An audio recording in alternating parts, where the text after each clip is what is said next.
नमस्कार मु सस्मिता मिश्र blessing team ओडिशारू कहूची। आमे आलोचना करुथिले रिचर्ड पार्क द्वारा लिखित पुस्तक जोनाथन लिविंगस्टन सीगल विषय एवं यह हेउची चतुर्थ अध्याय एवं ऑडियो नंबर 12।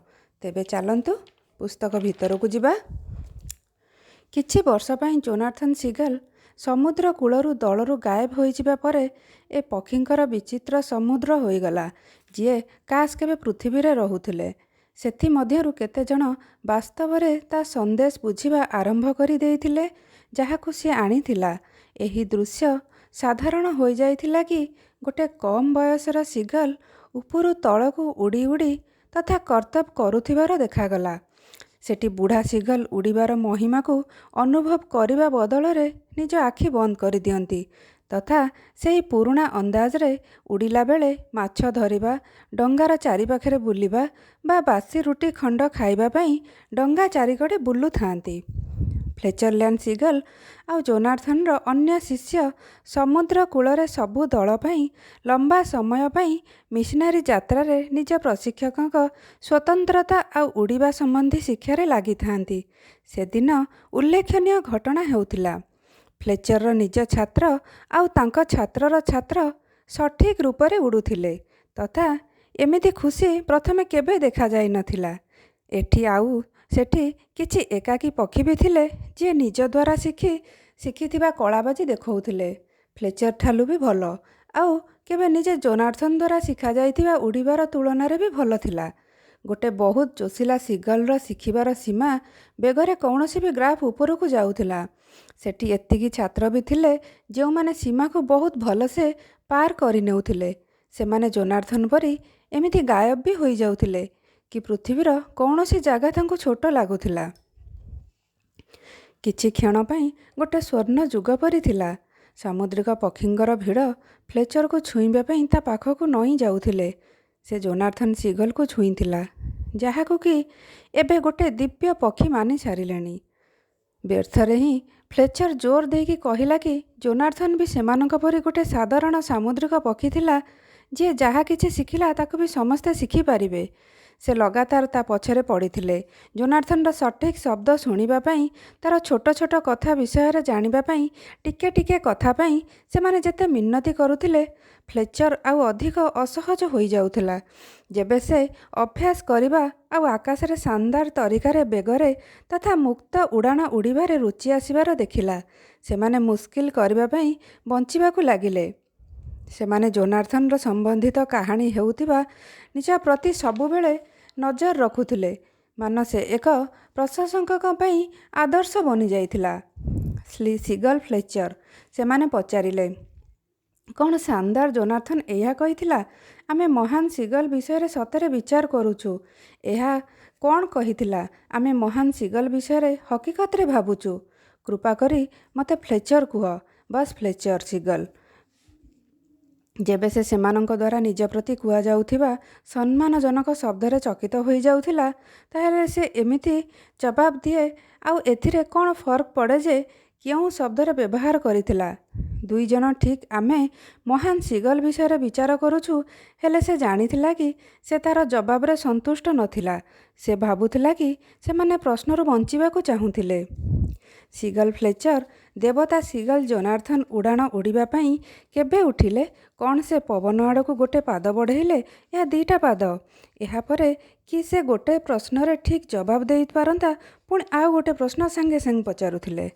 सीगल फ्लेचर कौन पवित्र सीगल जोनाथन रो आखि कहरा या सुनेली। कहरा आखि वाला गोटे पक्षी थिला जे खाली गोटे ही जवाब मिलीगले आकर्षित हो जाउथिला। मु जानी नहीं ता आखि कथा भूली जाओ। से कहिला तार बाइगणी आखि थिला। एहा माने कौन कौन से आमको यह कहबाकू आसीथिला कि जदि आमे खाली उठिकरी आउ कहार आखिर रंगर विषय रे कथा हो आउ समुद्र कूलर चारिआडे ठिया होई रहिजिबा ताहेले उड़ी पारिबा। एबे देख आउ मु तुमको गोटे नुआ तरीका मोड़ नबा देखौची।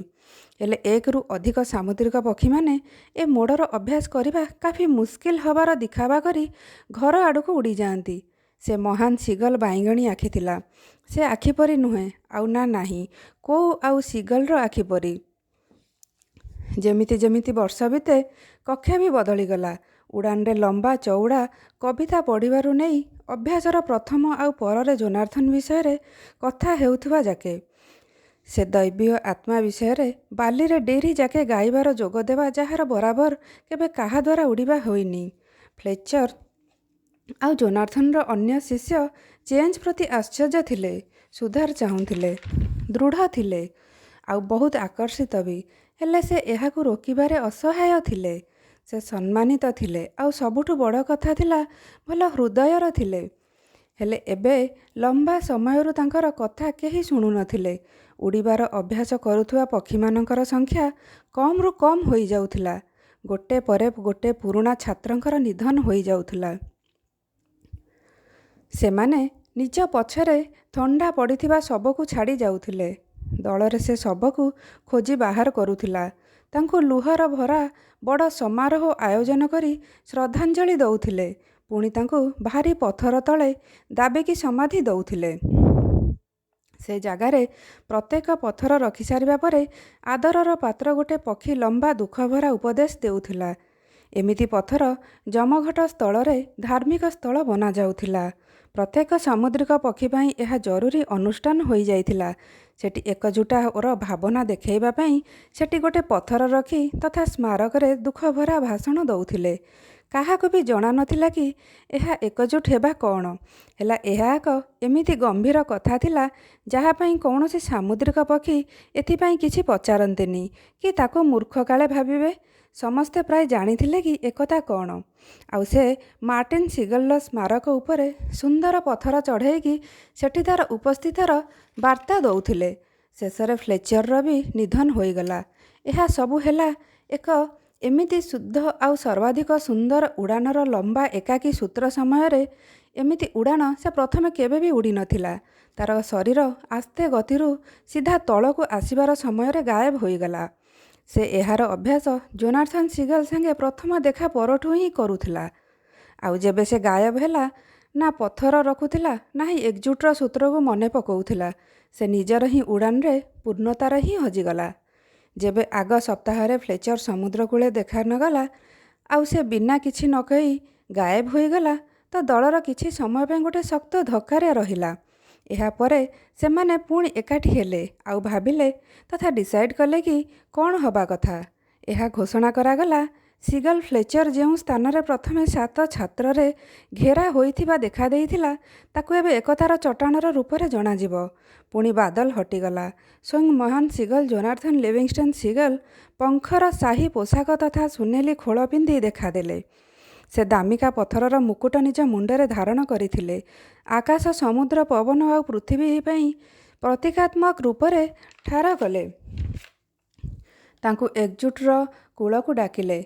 ପବିତ୍ର କିରଣରେ ଘେରା ହୋଇଥିବା ଫ୍ଲେଚର ଯାଦୁଇ ଢଙ୍ଗରେ ଉଠିଲା ଆଉ ସବୁ ସିଗଲଙ୍କ ସ୍ୱରରେ ମହାନ କୋରସ୍ ସାଥିରେ ବାଦଲ ଦୃଶ୍ୟରେ ପୁଣି ଥରେ ପରଦା ପକାଇଦେଲା। ଆଜି ପାଇଁ ଏତିକି। ନମସ୍କାର।